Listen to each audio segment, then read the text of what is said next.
우리가 하나님의 독생자 되시는 예수 그리스도를 믿는 가장 궁극적이고 가장 큰 희망은 부활이라는 것입니다. 예. 그리고 예수 그리스도의 십자가에서 죽으심으로 모든 사망의 권세를 이기시고 부활하신 예수님의 생명의 기쁨과 능력이 저와 여러분에게 함께 하심을 믿고 또한 예수 이름으로 이 시간을 통해서 축복합니다. 아멘. 우리가 부활의 의미를 제대로 이해한다면요, 물론 우리가 이제 공부할 때도 그렇잖아요. 공부에 대해서 어떤 의미를 알고 책에 대해서, 공부에 대해서 우리가 재미를 느끼면은 훨씬 더 재미가 갑절로 더하듯이 우리가 부활의 의미를 제대로 이해한다 하면 부활절에 대한 기쁨의 절기가 우리에게 한층 더 보람있고 신앙생활에 활기가 넘칠 줄로 믿습니다.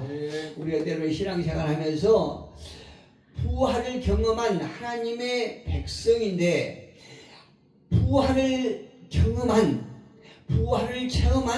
하나님의 백성답지 못하는 어떤 무기력한 삶을 살 때가 많이 있습니다. 이거는 마귀가 좋아하는 일입니다. 또 하나님의 마음을 아프게 하는 것이거든요. 그래서 오늘 이렇게 이 시간을 통해서 우리가 부활에 대한 좀 더 깊은 의미가 저와 여러분에게 있기를 소원합니다. 우리가 믿는 예수 그리스도의 부활은요, 단순히 죽었다가 다시 살아나는 그 의미만 있는 것이 아니라 예수 그리스도의 부활은 새로운 생명의 세계가 열린 만물의 부활입니다. 할렐루야. 우리만 부활한 게 아니라 이 세상 모든 것이 부활의 순간이라 이거죠. 그리고 만물의 부활은 이 다음에 예수 그리스도께서 재림하실 때에 이루어지는 것이 아니라 예수 그리스도의 부활과 더불어 이루어진 오늘 현재적인 사건인 것입니다. 그래서 저와 여러분은 예수님의 모세의 흔적을 우리가 경험하고 또 예수님을 통해서 우리가 죽음을 경험하고 예수님의 부활을 통해서 우리 모두가 부활을 경험한 하나님의 백성임을 믿습니다.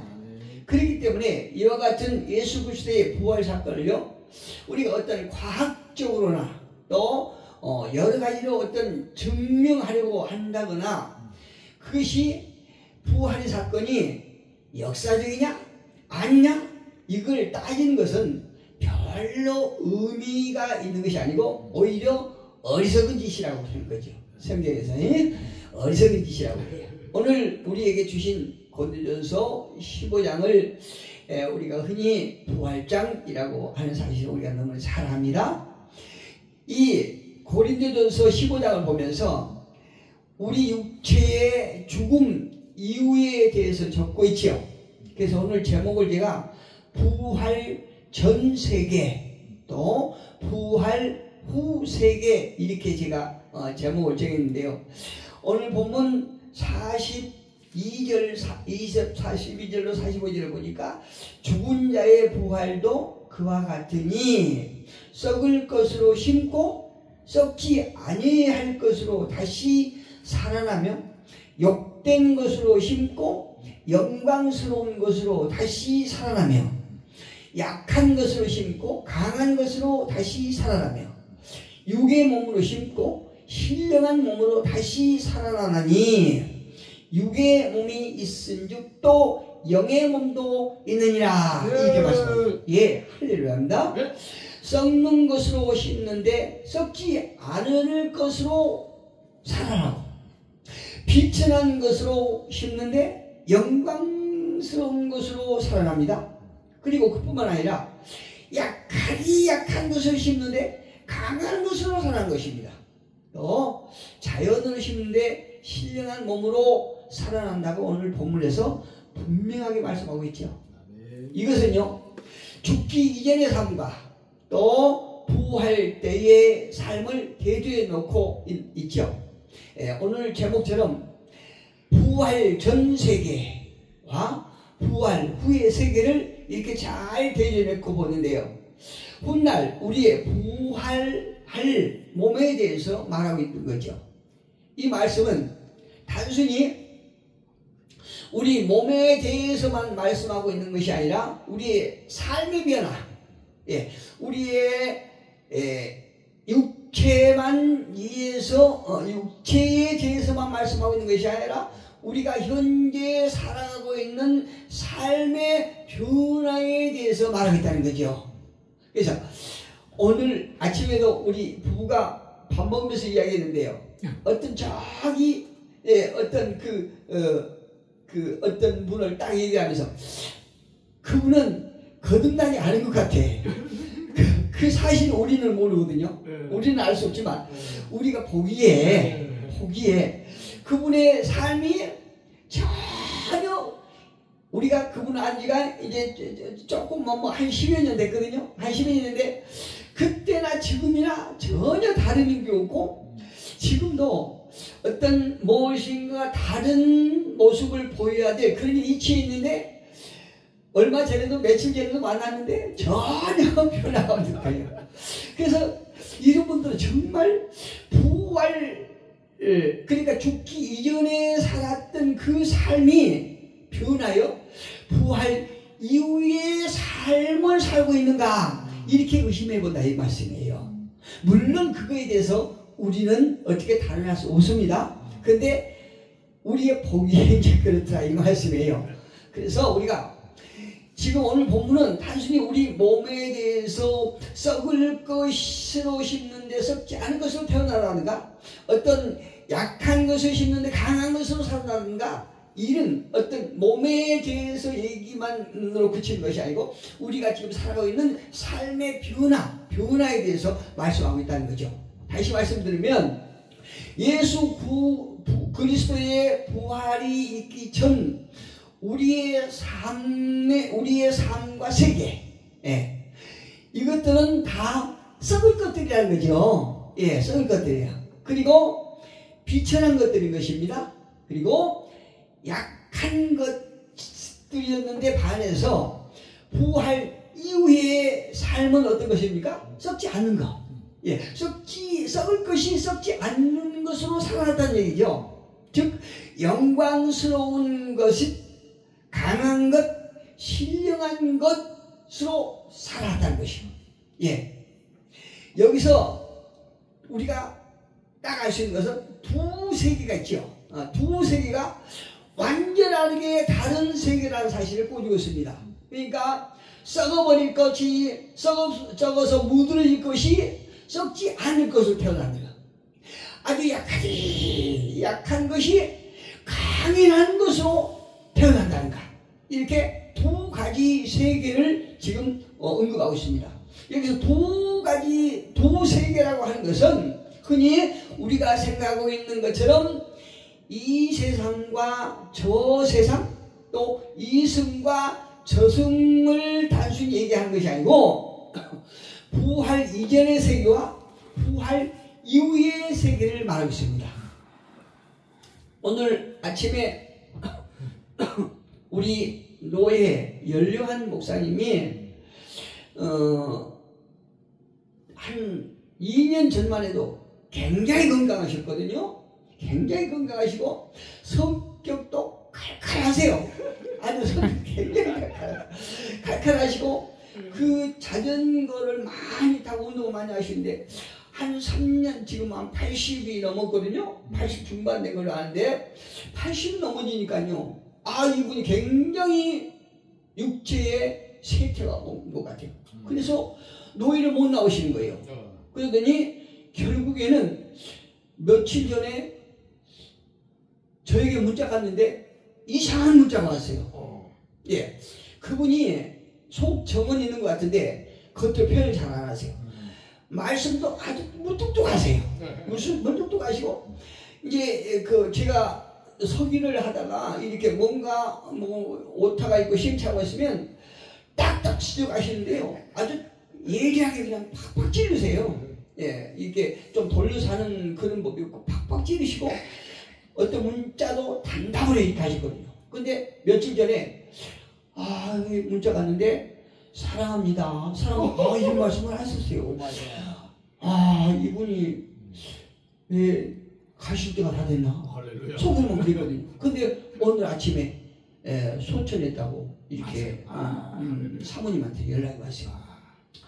물론 우리가 이 땅에서 남겨진 사랑하는 사람들과 이별함에 있어서 서글프지요.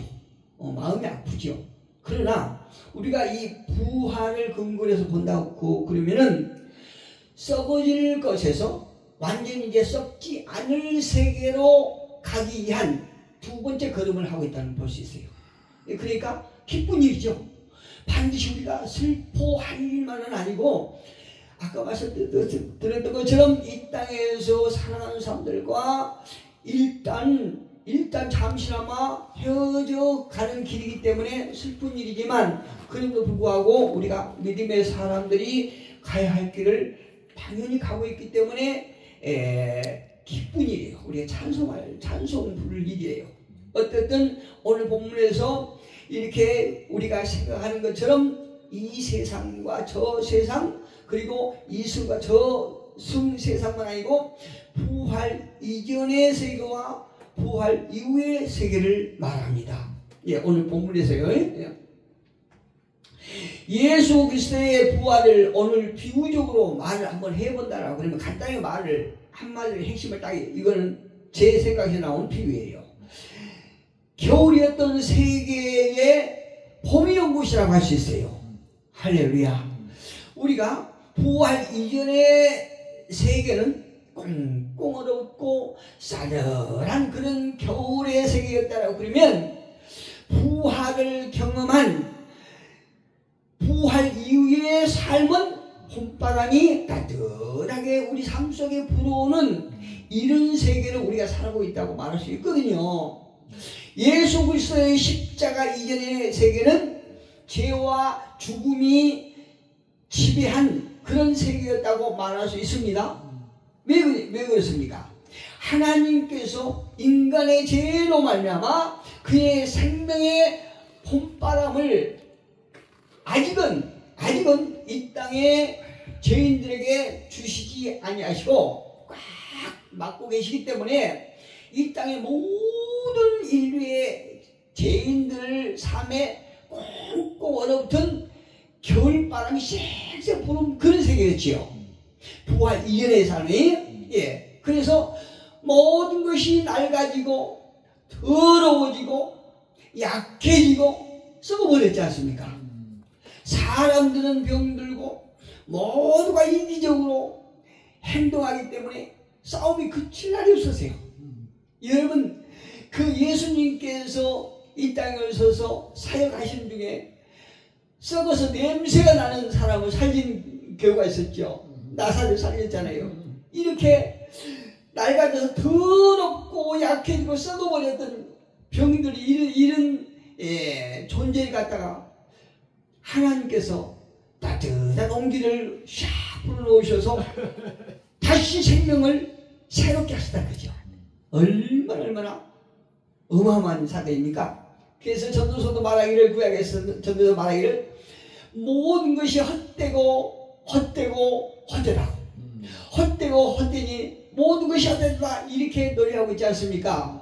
그런데 너무나 감사하게도 예수 그리스도께서 십자가의 죽음을 통하여 인류의 죄를 대속하시자 하나님께서 막아놓으셨던 생명의 바람이 얼어붙은 세계 속에 강하게 샥 불어서 이 온 누리에 꽉 차있다 이 말씀이에요. 물론 그 속에서 어떤 자들은 그 온기를 전혀 깨닫지 못하고 있어요. 그들을 빙 뚫고 그 온기가 그들 모든 육체나 영에 이렇게 감고 있는데도 깨닫지 못하겠다는 거예요. 워낙 사망의 권세가 강하게 잡고 있기 때문에. 그런데 저와 여러분이 똑똑하고 지혜로워서 우리가 그 온기를 느낀 것이 아니고 하나님의 놀라운 은혜로 우리가 그 온기를 느꼈다는 거죠. 그래서 우리가 부활 이전에 썩어서 문드러지고 더럽고 병들었던 그런 세계에서 이제 온기를 마리고 모든 것이 새로운 세계의 삶으로 우리가 발을 딱 들였다는 얘기입니다. 얼마나 놀랐습니까? 그때 우리는 부활 전의 세계에서 절망과 체념의 구름이 벗겨지고 희망의 꽃이 피어나고 죽음의 웅패는 사라지고 기쁨의 나비가 우리 삶 속에 활활. 이거 뭔가 이게 뭐 시적인 그런 예, 제가 생각해 참 멋집니다. 예, 그런 나비가 우리 삶 속에 헐헐 이렇게 날아왔다는 거죠. 예, 그래서 우리 인생이 완전히 바뀌었어요. 예, 완전히 너무너무 바뀌었어. 180도로 바뀌었는데 어떤 사람은 360도로 바뀌어버린 사람도 있어요. 이건 큰일이죠. 예. 그때부터 약했던 것들이 강해지고 더러웠던 것들이 청결해지고 욕되고 천하였던 것들이 변하여 영광스러운 것으로 된 것임을 우리가 믿습니다. 이사야 선지자는요 65장에서 보니까 보라 내가 새 하늘과 새 땅을 창조하나니 이전 것은 기억되거나 마음에 생각나지 아니할 것이라. 할렐루야. 놀라운 일을 했죠. 그러니까 예전에 우리가 더럽고 추했던 것, 약해서 약하고 썩어 문드러졌던 이런 것들이 새 하늘과 새 땅으로 창조되면서 아예 그때의 그 모든 것들은 우리 마음에 떠오르지도 않는다는 거예요. 하나님의 아들을 통해서 이 모든 것들이 새로운 세계로 그냥 오겠다는 거예요. 새 하늘과 새 땅은 이전 세계와는 전혀 다르죠. 완전히 다른 세계가 창조될 것이라고 이사야 선지자가 예언했습니다. 그리고 오늘 저와 여러분이 살아가고 있는 오늘날 세계 완전히 완성된 거예요. 그 예수님을 통해서 많은 사람은 그래서 우리가 가야 할 궁극적인 곳이 어딘가 이렇게 많은 논쟁을 하는데요. 많은 사람들은 가나안이라고 말해요. 가나안 땅이라고. 그러면 그게 맞는가 한번 잠깐 생각해 볼까요? 예수님께서 십자가에 달리신 후에 가장 유명한 말씀을 하시죠. 다 이루었다 그랬죠. 예, 예수님께서 다 이루었다 이렇게 말씀하셨는데 이 말씀은 예루살렘의 아름다운 그곳을 길을 완전히 이뤘다는 거죠. 기쁨이 가득 찬 성, 병들어 죽거나 고통하거나 사람이 없는 그런 고통하는 사람이 없는 곳, 또 재난이 없는 곳, 먹을 걱정이 전혀 없는 곳, 해함도 없고 상함도 없는 것을 예수님께서 다 이루었다 이렇게 말씀하세요. 그러면 예수님의 십자가를 통해서 우리에게 그 다 이루어 주심을 우리 전가됨을 믿습니다. 아멘. 그럼 우리가 가야 할 곳이 가나안입니까? 가나안 땅이라고 그러면 많은 사람들이 가나안 땅이라고 그러는데 가나안 땅에 가나안 땅으로 예수님께서 우리가 최종적으로 갈 수 있는 곳이라고 말씀드리면 한번 따져보면요. 그 가나안 땅이 해안도 없습니까? 먹을 걱정 전혀 없습니까? 기쁨이 가득한 성입니까? 그게 아니잖아요. 가나안에도 가뭄이 있었고 재난이 있었고 해함이 있었고 상처를 받고 상처를 주고 그런 곳이잖아요. 그래서 저는 어떤 목사님이요, 김세강 목사님께서 딱 지으신 낙원을 훔친 강도라고 하는 그 책을 제가 봤어요. 그 책을 보니까 그 목사님이 어떻게 해석을 하냐, 많은 사람들이 가야 할 곳은 가나안 땅이라고 그러는데 가나안 땅이 아니다. 우리가 궁극적으로 가야 할 곳은 에덴이다 이렇게 말씀하세요. 그게 틀림없는 것 같아요. 그러면 왜 많은 사람들이 궁극적으로 최종적으로 가야 할 곳이 가나안 땅이라고 얘기하느냐? 그분이 말씀하시기를 그 책에서 가나안 땅은 예수님을 만나게 하는 것이다 이렇게 말씀하세요. 예수님을 만나서 결국 간 곳이 에덴 동산으로 귀환하는 것이다 이렇게 말씀합니다. 깊은 진리를 그 목사님 책에서 배우세요. 우리가 가야 할 것은 예수님께서 다 이루신 것은 우리가 가야 할 것이 에덴임을 우리는 믿습니다.